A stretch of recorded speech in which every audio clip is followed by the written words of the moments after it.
Hello, everyone. I was flipping through screens and my Zoom got lost somehow, so found you all. Okay, so Val, let me share my screen here. Are there any announcements that you wanted to give before we dive in? Okay, great. So we'll definitely talk about what's coming up on the Balance in Mind agenda at the end to make sure everyone knows that. Okay, so tonight we are talking about stress. I think that's what everybody expected tonight. And I think we can all agree that there is quite a bit of stress swirling around in the world right now. So this is a great time for us to be talking about taming teen stress. If you have kids who are younger, who aren't quite teens yet, don't worry, this is still applicable to you, definitely you as an adult, and your kids, even the young ones, are experiencing stress as well. Please feel free throughout my presentation to ask questions. You can do that through the chat box. I know that we've got several wonderful Balance in Mind members who are manning the chat box, so if something pops up, they will let me know. And, you know, we're always open to questions, so don't feel like you have to wait. We will pop those questions in when the time is right. All right, so let's start with the very basics. What exactly is stress? So I'd love to ask you to put in the chat box what your concept or your idea of stress is. This is not a test, so you don't need to Google it or look it up to get it just right. I just want to get a feel for what you think stress is. It's actually a very difficult thing to describe because it's a very personal thing. But if we look back in history, the first reference to stress was actually in the realm of physics. And then we had a guy who tried to explain it as far as people, that people have stress as well. His name was Hans, and his last name, I know I'm not going to pronounce it correctly. Selye, it's S-E-L-Y-E. Somebody can tell me if they know exactly how to pronounce that.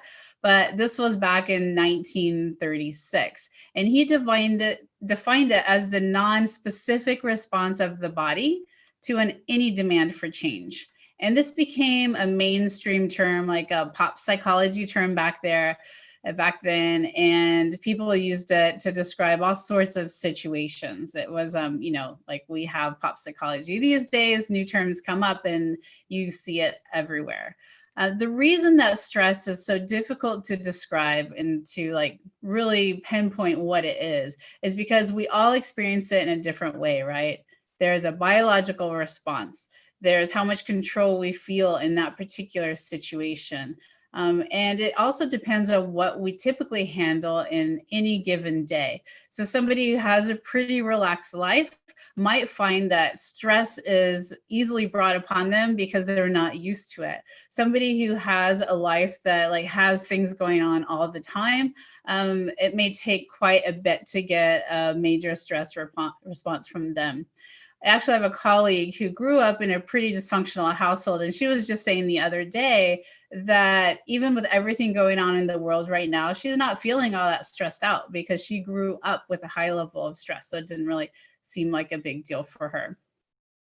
Okay, the definition that I really like that somebody else came up with is kind of long, but it really does get down to the core of what stress is. So bear with me while I read this. Stress is a feeling of tension experienced when an individual feels that the demands placed on them exceed the resources they have to meet them. So if you kind of boil it down to a few words, it's when demands placed on them exceed the resources they have. And when we talk about resources, it can be your mental health, it can be emotions, it can be patience, it can be the physical, you know, aspect of it. So it's just the resources that you have. And I like this because it does take into account the individual variability of stress that is just so different for all of us. So for someone, you may get a parking ticket and it's no big deal. For someone else, that may cause a lot of tears and a complete kind of meltdown for that day because it's extremely stressful. So for tonight, we're going to refer to stress as our physical and mental reactions to changes and demands around us. Everyone has stress in their life.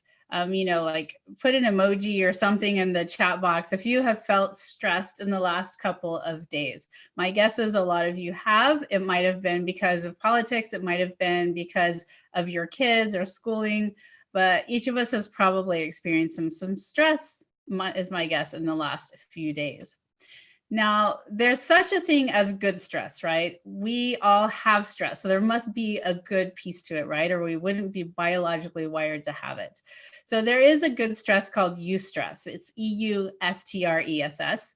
This is something that is causing a demand on you and your resources, but there's a positive thing about it.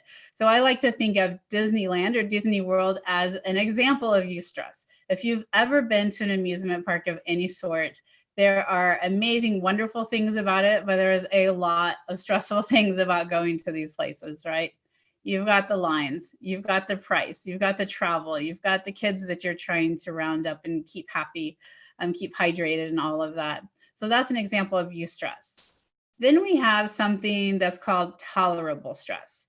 This is stress that we come upon, it happens to us, but we can get through it without a lot of issues. I like to think of Thanksgiving as a tolerable stress. There's a lot of variables, a lot of things we got to get ready for Thanksgiving. The turkey, make sure it's not frozen, make sure it's cooked, all of the other things around it, then considering who's coming to Thanksgiving, if you're even doing it, and especially this year with COVID, there's a whole nother layer. But it's something that's kind of a short term, and there's parts of it that are happy, but it's definitely tolerable for the most part. Sometimes, you hear of like these Thanksgiving dinners that go awry, but for the most part, it's tolerable stress. Then we have chronic stress, and this is the problem that we are seeing in our tweens and teens, even in our adults. This is long term. So think about if a lion was chasing you. We're kind of biologically wired to be able to deal with like a minute, 30 minutes maybe of running from a lion. But what if we had to run from that lion for an entire month? We simply are not wired for that. So this chronic stress that our teens and tweens are experiencing is like a lion chasing them for a month. It's all of the time and their body is reacting to it. So stress is simply a reaction to changes and demands of the world around us. It's something that obviously we need. If we don't have stress in our lives, that means we don't have anything happening in our lives. It means we're bored, there's no growth, there's no learning, no relationships. So we definitely don't want that. Stress, as I said, is not bad in and of itself. And we benefit from short-term stress. We have hyper focus, we have more energy. Again, think of the lion chasing us. All of a sudden you can run really fast and you can focus on just getting away from the lion instead of thinking about all the things around. The problem is this long-term chronic stress that our bodies just simply are not created to deal with. We've got elevated levels of cortisol, elevated heart rate, and elevated blood pressure. It just leads to really big health issues. Okay, so let's go through some of the issues long-term that it creates. Here's the thing. The American Medical Association says that stress is the #1 proxy killer disease. So what that means is on a death certificate, you don't see stress listed, but stress might have been the causation or the reason that the stroke or the heart attack or whatever it was that actually was the cause for death. Well, stress was the starter for it. So it's not on the death certificate, but according to the AMA, it is the #1 proxy killer disease. So the things that come with long-term stress are chronic fatigue, insomnia, headaches, dizziness, ADD or ADHD symptoms, meaning that because a person is in chronic long-term stress, it seems as if they have ADHD. Anxiety, irritability, and anger, panic disorders, grinding teeth, and depression. This is a lot of stuff. And so many people have not just one or two, but have a lot of these different things that are going on because of long-term stress. There's also elevated heart rate, strokes, heart disease, hypertension, diabetes 1 and 2, and arrhythmias, so heart arrhythmias. And then we've got the whole gamut of digestive issues, upset stomach, abdominal pain, irritable bowel syndrome, ulcers, lack of energy. There's just so many things. And when we look at all of the things that long-term chronic stress can cause, it makes you stop and realize it's not just something we need to plow through. We need to be able to cope with it and to figure out how to deal with it. I hear a lot of people saying, I'm just plowing through, but it's really not the healthy way to deal with stress, long-term stress. So here's a really cool graph. I absolutely love this. So this is it was created by Dr. Peter Nixon, and this is showing how short-term stress is good. So if you look at the far left here, on the axes, you have their performance and you have arousal. So performance is what you're expected to do. Arousal is like focus, okay? So in the far left, you have the drone zone, the zombie zone. And this is where nothing is required of you. So there's absolutely no stress in this little drone zone. This is where a lot of us found ourselves when COVID first hit and everything was shut down, because we were so used to these busy lifestyles and all of these things in our schedule. And all of a sudden, things shut down. And we were in this drone zone for a while. So then things started picking up and opening up again, and there became this healthy tension once again. Our kids went back to school and they were required to do some things. So their performance was peaking and their focus was getting better, especially let's think of it in terms of like a project is due, right? So this apex of this curve is when that project is due, the deadline. As you hit that, going into that deadline, you get into what's called the C zone, the creative calm. A lot of term like pop psychology right now calls it you're in the flow. And this is when you can get a lot of stuff done all at once. Even like something leading up to this presentation, all of a sudden you can get like a lot done in 20 minutes compared to what you tried to do, in the last few days. And no, I didn't just get my presentation done. But, there are times when there's projects that come up for you, probably at work or something, where you find yourself in this creative calm zone. So this right here is the great piece of it, the great piece of stress and the great piece of their performance and focus. The issues come in after this apex. So if you see the dotted line, this is where we expect people to continue after they've reached that apex. We expect them to continue on the same level of performance, if not better. But what really happens is then they enter into the fatigue zone. And as the demands keep on and on with no break, which is the chronic stress, right? That's when exhaustion kicks in. That's when the focus is absolutely horrible. Their performance level goes down, they begin to panic, and then there's an all-out breakdown and burnout. And this is when we go into those issues that the AMA was talking about, these long-term chronic stress issues. So we want to be on the left side of this curve. We do not want to be on the right side of this. All right, so here's where things get really concerning as far as our kids. Our kids are going through developmental changes, obviously, and their brain is part of those developmental changes. Chronic stress actually creates changes in the brain. So if you think about our kids whose brains are developing, the changes that are caused by chronic stress can actually be long-term changes if they did not figure out how to deal with stress and have coping mechanisms. So some of the things that happen is that the synapses are impaired. So the synapses are where our brain connects to itself, right? Neural networks and how the information is stored and processed, recalled, all of that. So those synapses don't actually get formed, which means memories, learning is difficult. And then the processing speed is actually decreased as well. So think of it as like a hose outside, right? And some gunk gets inside it. There's still going to be water can pass through it, but it doesn't pass through as quickly. So that's kind of what happens in the chronic stress in the brain. Now, another piece of it that happens is that it shrinks parts of the brain. And so it shrinks the hippocampus. And what is the hippocampus for? It's for memories. And what do we want our kids to do all the time? We want them to learn and memorize things. But if their hippocampus is not working as well as it should be, it makes learning more difficult. So here we are putting all these pressures and this chronic stress on them and saying, and we want you to learn more, and we want you to learn at a higher level. So we're kind of, going against ourselves here when we are putting them in these long-term chronic stress situations.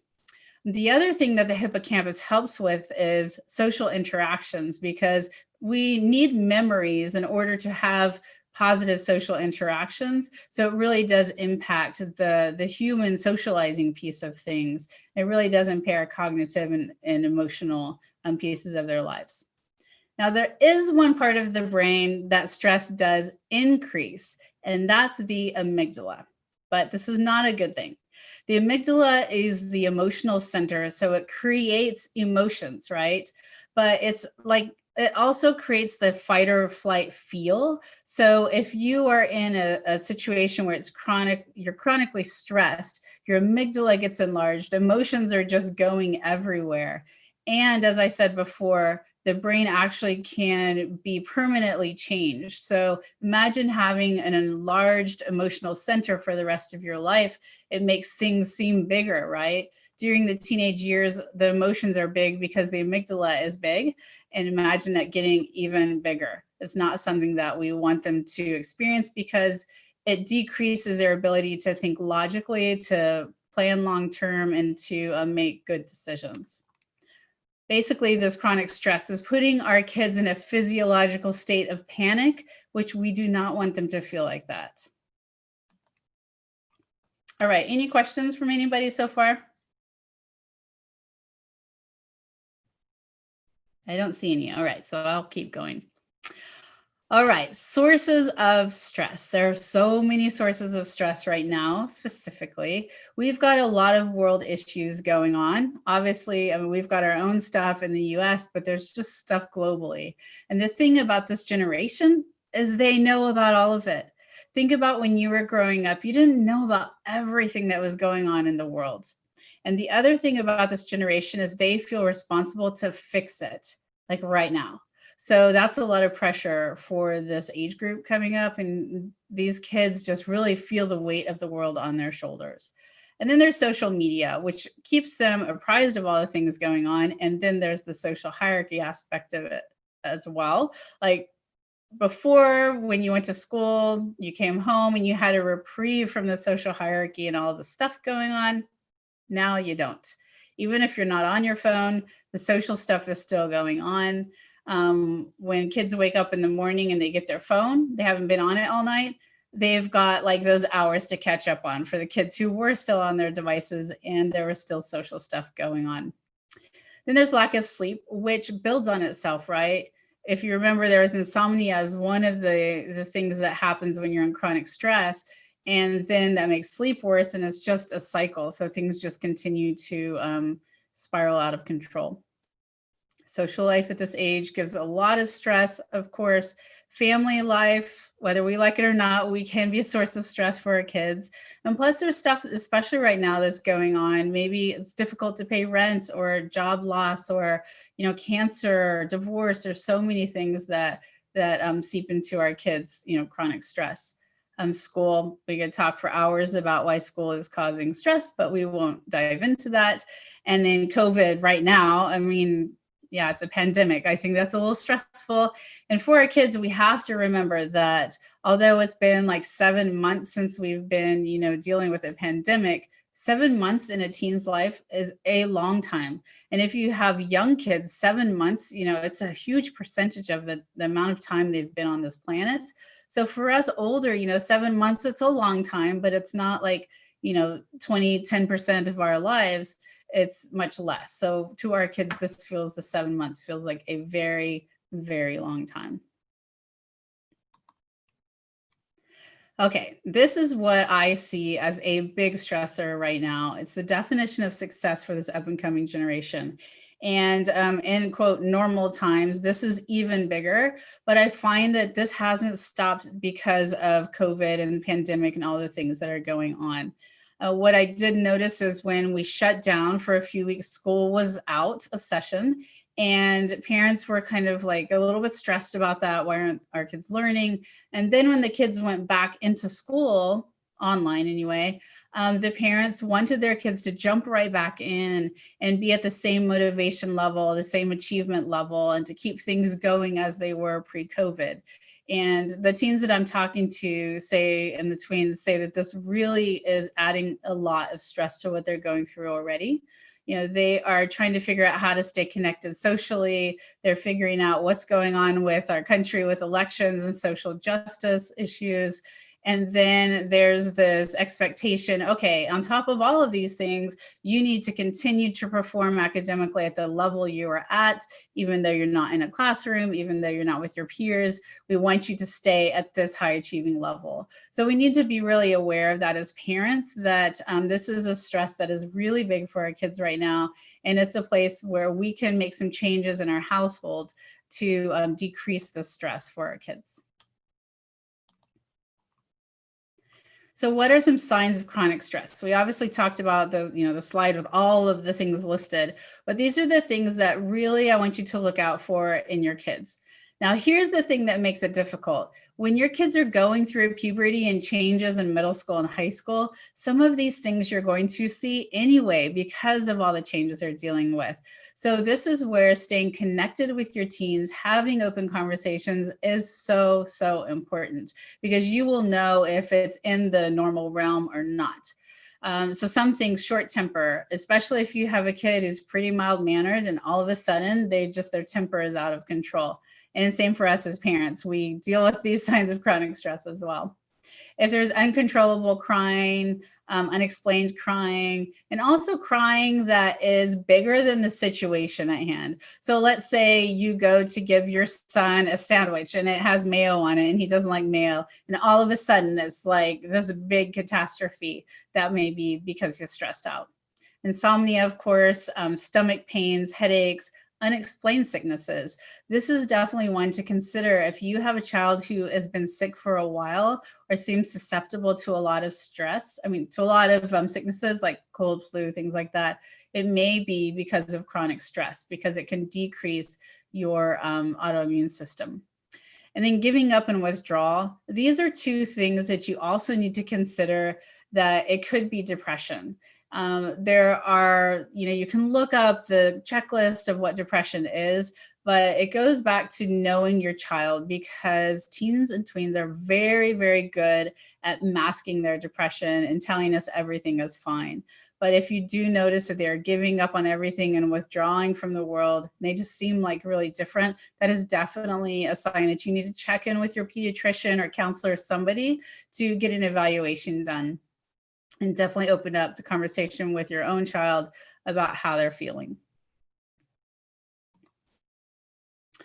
All right, so here's our job in all of this. It is not to eliminate stress and just get totally rid of it, because that's not realistic, right? But we want to teach our kids about unhealthy and healthy coping skills. Here's the thing. If we don't teach them healthy coping skills, they're going to cope in their own way. And a lot of the things that they come across are unhealthy. So here's just a few ideas. Food is something that they may be turning to as a way to cope, either unhealthy food or large amounts or even no food. Excessive screen time. And this is a hard one because they're on screens so much throughout the day, and their connection is on screens as well. Alcohol and drugs is something they tend to turn to because, believe it or not, is very easy for our kids to get. Marijuana and vaping are another thing. And vaping also, what I'm finding in the teen culture is that they are turning to juuling, which is a form of nicotine. It's really horrible.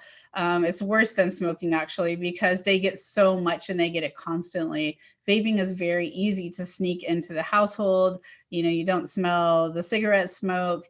And like, I've had kids come over to my house and they have to go to the car to get something they forgot. I know that they're probably out there juuling because they need that hit. They can't stay away from it. And that's why it's in the restrooms at school too, because they get addicted to it. It's their way of dealing with anxiety and depression. So we need to watch out for that. And then cutting, self-harm is something also that kids are turning to. It's a very temporary relief of emotions that they're feeling. And that's something that we have to keep in mind. There's a lot of other unhealthy ways of coping. So if there's other ones you can think of, I'd love for you to put it in the chat box. It's always good for us to share with each other and know, kind of what's going on. Now, one thing I do want to give you a little bit of warning about is, eating disorders are often caused by the need to control. And so if your child is dealing with food in that way, restrictive, like maybe they become vegetarian or vegan is one thing I see, and then, or they aren't going to eat carbs, or they're cutting out all sugar or something like that. That's their way of controlling. So we have to be careful as parents that if we step in all of a sudden and we're like, no, we're going to control all this food, it can really like be the beginning of an eating disorder. So we have to be very mindful of that. We don't have time to talk about this more tonight, but there is an interview I did with an eating disorder specialist, which I think, Val, we can maybe put that in the follow-up email so people can listen more about that. All right, so what do we do? If we're not just alleviating the stress, we need to teach our kids how to de-stress, right? So chronic stress, again, if we can give them moments, chunks of time to de-stress, it no longer becomes chronic stress, it becomes tolerable stress. So some ideas are music. Music is great, it's easy, it's pretty much free these days. So what I have my private clients do is go on Spotify and create different playlists. So they might have one for when they're angry, for when they're stressed out, for when they're happy, so that they can go in and really tap into those emotions. So that's very helpful for them. Their social life, meeting up with people their age and getting positive interactions gives them bursts of positive chemicals. Breathing exercises like we did during the meditation, obviously we can teach this to our kids. Now, one thing that you might find, you might go and teach this to your kids and they roll their eyes and they think this is so ridiculous, but in the privacy of their bedroom, they may do these breathing exercises. So just because they roll their eyes doesn't mean they're not listening to you. Exercise is, of course, great, as we all know. Getting creative really releases some of the overthinking that can lead to more stress and anxiety. There's a lot of apps out there that I would highly recommend. There's Calm, Headspace, Insight Timer, Spotify has meditations on there as well. So if your child has a phone, use it for good and get some of these apps loaded on there and introduce them to it. Again, they may roll their eyes, but then they can use it in the privacy of, another room. Journaling is fantastic if you have a kid who enjoys writing. Don't push this on your kids if they hate writing. And then having a bedtime routine can help. This isn't like when they were 5 where you're in there reading a book and helping them brush their teeth. This is more about them creating a routine that works for them so that their sleep is better. Their body learns the rhythm of, okay, I'm getting ready for sleep now. So maybe it is, brushing their teeth, washing their face, reading a book, journaling, and then they turn the lights out and it's bedtime. Okay, here's one big thing that I really want to hammer home as a way that you can help your kids to be less chronically stressed.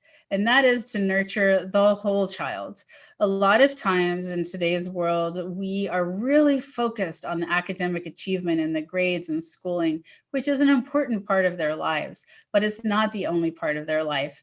And especially if you have a kid who does not like school, there are other areas of their life that you can really nurture that is going to bring about happiness and joy.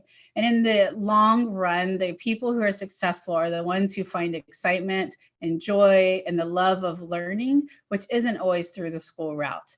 But if you are constantly checking on them about their grades, about school, about homework assignments, they get the message from you as a parent, that is what matters more than anything, more than their mental wellness, that school is what matters most. So we have to make sure that we're getting the message across that mental wellness is the most important thing. And that can be really difficult because we are in a world that really, there's a lot of pressure to succeed and to get high grades. When people talk about their kids, a lot of times that's what comes up first, how they're doing in school. And when I talk to kids, when I say, how are you doing? A lot of times they start by telling me their grades. And so I'll listen to them politely and then say, okay, I get that, but how are you doing? And then we go on a whole nother path. So they're just so used to talking about their grades that that's where they always start. Okay, here's something in addition to nurturing the whole child that you can do. And that is to nurture yourself, to take care of yourself, because you are a role model. If they see you just, plowing through the stress, not taking time to de-stress, that's what they're learning is the way to live life. And I like to ask parents when they find themselves in these, where the whole family's stressed out and everybody's just plowing through, is this how you want your child to be when they're an adult? Do you want them to be in this situation where they're just plowing through it? They're stressed all the time. They're sick to their stomach. They have headaches. They're not enjoying things. Is that how you want your child to be when they grow up? And the answer, of course, is always no. So if that's true for your child, why are you letting it be true for you? And I know there are times when we just have stressors we have to deal with. There's no way to avoid it. But even in those times, we can find ways to take care of ourselves. Doesn't mean you have to do something like get a massage or, go get your nails done, which, is relaxing, but you don't have to spend money. It can be small things, small moments that we do to take time for ourselves, micro moments, if you will. It can be 5 minutes of just breathing, like the meditation we did beforehand. I mean, that felt like luxurious to spend that much time just breathing and looking at a beautiful picture. But that's what our kids are seeing us do or not do. So we really need to take care of ourselves. All right, so here is your challenge for the next week or so. It's to start a conversation with your kids about stress. No matter how old they are, you can do this. And you can also talk to your spouse or other adults in your life about this as well. So here's a way to get the conversation started, because sometimes parents say, okay, I want to talk about this, but I don't even know what to say. So I'm going to give you the words in case you need them. So here's how you can start the conversation. COVID stopped things in their tracks a few months ago, and now school is online. Do you feel like you're more or less stressed than normal? So, and this is a conversation that you can bring up at the dinner table. It doesn't have to be like, let's schedule this conversation time. That kind of scares kids when you do that. So make it a casual moment. After you have a chance to talk about that, they answer you, maybe they don't, and you tell them kind of how you're feeling. Then you can follow up with, what are some things you do when you're stressed out? And then you can get them talking about what they do. And you can give them the opportunity to be the expert, right? So you can say, I need some ideas. I'm feeling really stressed out and I've, tried this and that. What do you try? So it doesn't seem like you're like quizzing them or making sure they have the right answer. You're simply bringing them into the conversation. And I'm going to remind you about this again before we leave for the night, so you'll have your challenge. So before we go into the breakout rooms, I just wanted to tell you very quickly about a couple of things I have going on to help support people. One of the ways that you can de-stress is, whether it's my programs or not, but to find communities where you're together to talk about things. That's what Parent Chat is all about. We've had a lot of people who are joining us week after week because they are finding the solace and the de-stressing moments by talking to other parents about what's going on. So that's why we're going to do the breakout sessions, so that you can really connect together and talk about some things. So you can find out information on teenwiseseattle.com. We're going to wrap it up. We've got, thanks everybody for joining the breakout rooms. I know it can be intimidating to be like, what? I have to get on video and talk, but it really does help to connect with each other and to talk these things out. None of us are perfect. We've all got stress going on in our household. Some days we handle it well, sometimes we don't, but something we have to deal with. As promised, I'll remind you what your challenge is. It's to start a conversation about stress. If you don't want to talk about COVID, you can add so many things in here. A substitute out for COVID could be elections, social justice, online schooling. There's a lot of things that you can substitute here to get that conversation going. Your kid better than anyone else. What will get the conversation started? Okay, so Valerie, did you want to talk about the things that are coming up for Balance in Mind? Sure. Next, our second session, I'm going to see if I can get rid of that echo. Our second session this month is a continuation of Taming teen stress and talking about depression and more full-blown anxiety. And Michelle Brode, who has been one of our guests before, she's a therapist counselor with Youth Eastside Services. She will be back here, as well as Sheri and the Balance in Mind team for that one. And that is on in 2 weeks from today. So that would be the 18th of November.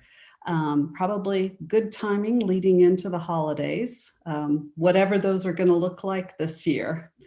The other thing I want to say is, as always, keep balance in mind in your thoughts. And if you would like to make a donation to help support our meditations and our parent chats, we would be ever so grateful for that. And you can do that by going to www.lwsf.org. And right now there's an All In for Kids campaign, and they are the group that funds Balance in Mind. So you can either designate funds to us or just donate to Lake Washington Schools Foundation. Either would be incredibly appreciated if you're able to. If not, just join us next parent chat on the 18th. Thank you.